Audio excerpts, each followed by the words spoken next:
This is Rob Carbone, and you're listening to BD4, where there's no better way to get your Yankees and Knicks analysis. Barrett from shake and bake, hits a three. Fans alive in the crowd with Barrett 5 on the 24. Barrett previously in the air ball. The drive, the land, backs him home. Gets it back, keeps it out there. Barrett for three. RJ Barrett from down. He's got a quick trigger three. Gets another triple. Looking for more. Went to the buzzer. And it's gone. J.R. Smith from way downtown at the buzzer. Novak, good open look. Puts it in. Elliott to Ewing. That'll make the guard more. Ewing facing a double team, but still was able to hit. Knox with the finish. And the foul. Novak, good open look. Puts it in. Excellent ball move. Houston ducks under. Got it! With 8 tenths left.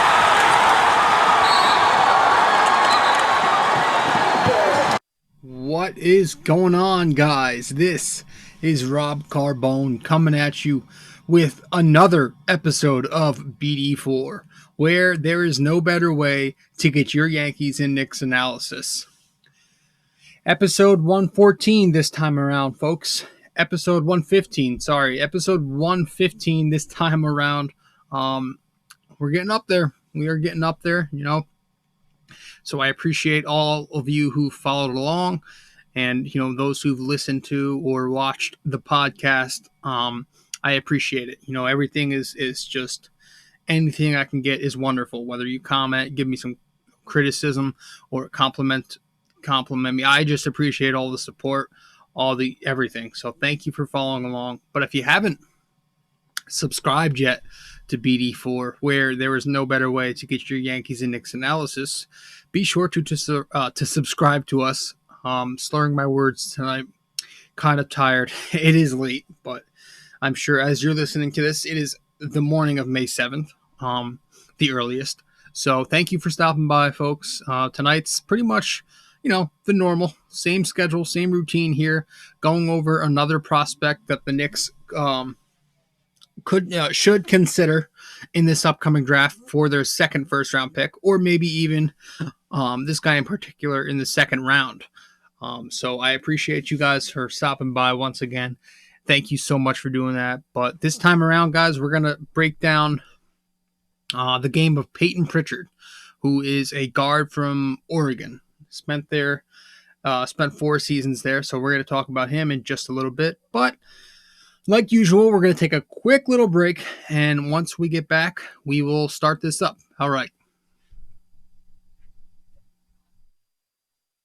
Guys, really quick, I just want to remind you, you can go to my website, nysportstalkrc.wordpress.com/connect, and that will display all of my information, where to follow me on social media, how to subscribe to the blog, and how to subscribe to my podcast on the many different outlets we have. So once again, guys, just go to my website, nysportstalkrc.wordpress.com/connect. Let's get back to the show.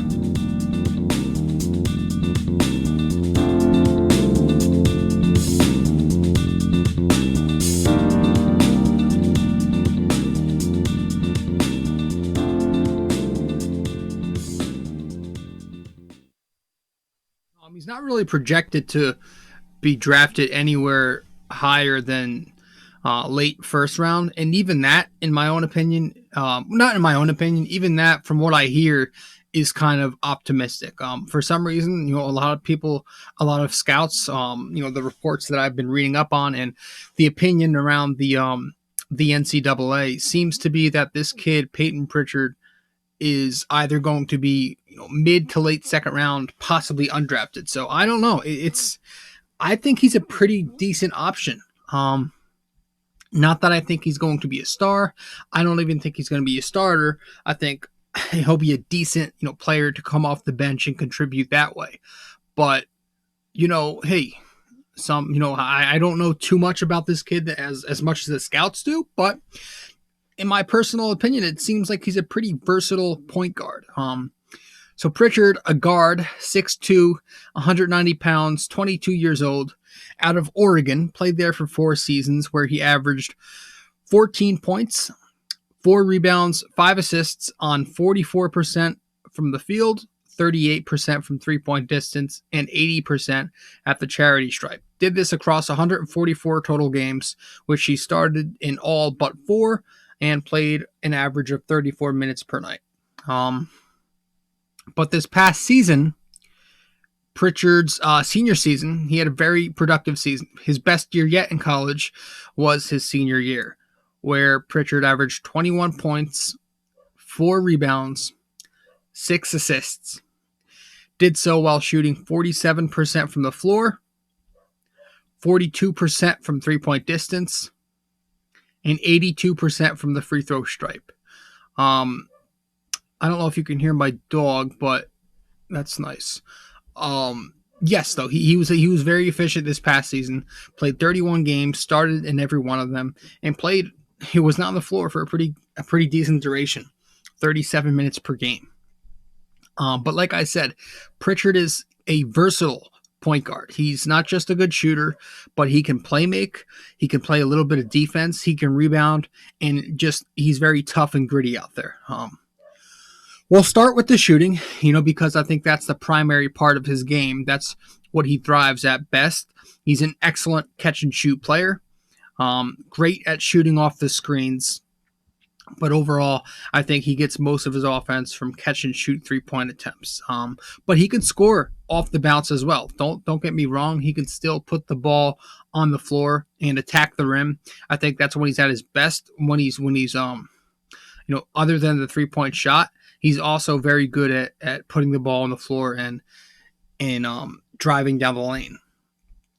So he's good on the drive, a very good shooter with a fluid shooting motion, no wasted movement there, very quick release, a limitless range too. If you've watched this guy play, for the Ducks, he's not afraid to step back a few feet, and if he needs to, he'll keep the defense on their toes with his ability to shoot it from way deep. He's had a couple of big-time performances, especially in 2020, some clutch games. I know he hit the big game winner in Washington right in the middle of the year where he hit that 3-point step-back fadeaway with 3 seconds to go in OT to give the Ducks the win. He had a couple big performances, outside of that too. Early season Michigan game, I think he cracked 22 points, 24 points or something like that. Had a good game from the 3-point line. And late in the season against Arizona, he dropped 38 on their ass. So he's had some pretty big performances, has shown that he has the ability to not shy down, right? He has that fearlessness in him. But like I mentioned, just a good all-around shooter, can put the ball on the floor and attack the rim, can catch and shoot from the 3-point line, good off the screen, doesn't always need to have the ball in his hands, which again, that would benefit on a Knicks team to give them flexibility in their lineup. But a good playmaker as well. Don't get me wrong here. Payton Pritchard can make the plays. He'll make the accurate passes. He's pretty good at making those wraparound passes when he's driving downhill. And he's pretty good at throwing an accurate lob pass occasionally too. So a good playmaker. He's pretty efficient as a ball handler. Above average handles. He takes care of the ball. Only averaged 2.4 turnovers per 40 minutes across his 4 seasons at Oregon. So those are pretty much his offensive strengths. Defensively, he's not bad. Proved to be a good rebounder for a guy of his size. He's the size of your average point guard in college, and he averaged 4 rebounds a night, so pretty decent for a guy of his size. But, defensively, he can guard the perimeter. He's pretty good at...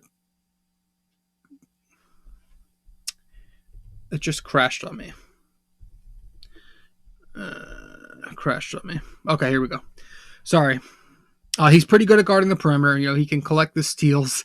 But Payton Pritchard is just a good versatile player. He can bring the intangibles as well. He finds ways to contribute even when he's not shooting well. He's all there. He's just there mentally, physically. an above average athlete for a college player. He just knows, he's got that desire to succeed, and I feel like that would translate well in the NBA. But there are some negatives to his game. He's still a little bit of an inconsistent shooter just due to his erratic shot selection. Doesn't always take the smart shots. I mentioned that he likes to take that deep three occasionally. Sometimes maybe it can be too much, and that'll lead to some inefficiencies in his field goal percentages. Also, not a very dynamic playmaker. I mentioned he's a good playmaker, makes the accurate passes, reads and reacts, but sometimes he as a point guard, he doesn't always have that ability to hit the guy in a tight window.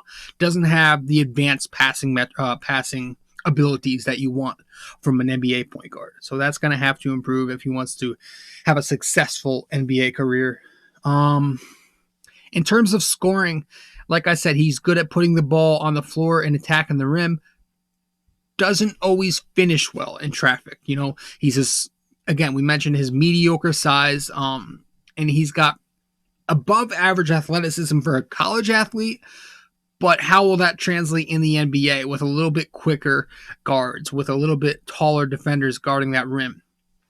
So he's going to have to adjust himself there when he's attacking the rim at the NBA level. I've also got that for a guy who's a point guard, he's going to have to find ways to contribute as a scorer when his shot isn't falling. He doesn't exactly generate a ton of free throw attempts. He only averaged 3.5 free throw attempts per 40 minutes in college. So you would have liked to see him improve in that area, which to his credit, his senior year, he did improve a little bit.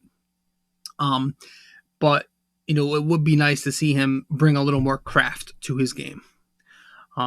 And I think that's pretty much it. The last weakness I have here for Payton Pritchard is that he, really it was only the senior season that pops out at you. Everything else was decent. Nothing really jumped out at you. But I don't see that as too big of an impact. Again, I don't, it's not like this kid was supposed to be a lottery or anything. He's supposed to be somewhere in the second round, at best. Maybe he'll get drafted late first round if somebody likes what they see. And honestly, I wouldn't be too shocked because I'm a fan of him. I think he's got a pretty good game. I don't think he's going to be a star again, but I think Payton Pritchard, somebody who can shoot, somebody who can play make at a credible rate, somebody who can rebound a little bit, play some defense, and just bring that clutch gene, bring that fearless mentality. I think that would translate into somewhat of a competent NBA product. So early to late second round, possibly, I think he'll be an off the bench, some pop off the bench as an impact shooter to get a team in a rhythm. When a team is struggling and needs some scoring, needs some offense, I think he could bring that because of his ability to to play make and to shoot. So I think his ceiling here is a backup point guard, and his floor will probably be a reserve, maybe occasionally spend time in the G League. So that's my take on Payton Pritchard. Not going to go too long in this one. Very short episode, actually, looking at the time here, but I don't have much on him. I think it's this was pretty much just me talking from the top of my head. Didn't have much notes on him. I watched more film than I did anything when it came to Pritchard, so I didn't take too many notes. But yeah, I don't think there's too much else that could be said about this guy. I think he's just got an ability to be a good basketball player, a good all-around, contributor to an NBA team. So if the Knicks want to go that way and they want to draft their, another backcourt player who can help shoot off the bench, I would be all for that because they don't have shooting obviously right now. They've got a backcourt who desperately needs that shooting ability. You ain't getting it from Payton. Hell, he's probably not going to be here long term anyway. You aren't getting it from DSJ right now. Frank maybe eventually, but you aren't getting it right now. You're potentially losing Damian Dotson. You're potentially going to lose Alonzo Trier. So there is a desperate need here for shooting when it comes to the Knick backcourt. So that's it. Payton Pritchard tonight, guys.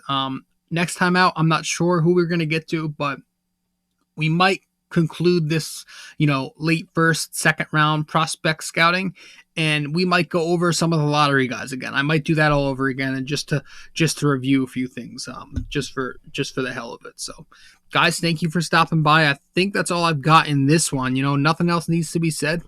Payton Pritchard, solid option to look at. If the Knicks want to go that way, hey, go for it. But let me know what you guys think. If you guys disagree, let me know. If you guys agree, let me know. Again, I'm not saying I'm the expert here. I've been spending the majority, if not all, of quarantine watching film, reading up on scouting reports and trying to learn about the NCAA college hoops, because I was never a big fan of it up until recently. So I'm trying to learn some more college ball. So give me some goddamn credit here. I don't know how good I am at reading off these scouting reports of my own notes, but hopefully you guys like it. Hopefully you guys appreciate it. Thank you so much, fellas. That's it. This is Rob Carbone, and I'm signing out. BD4, episode 115. All right, ciao.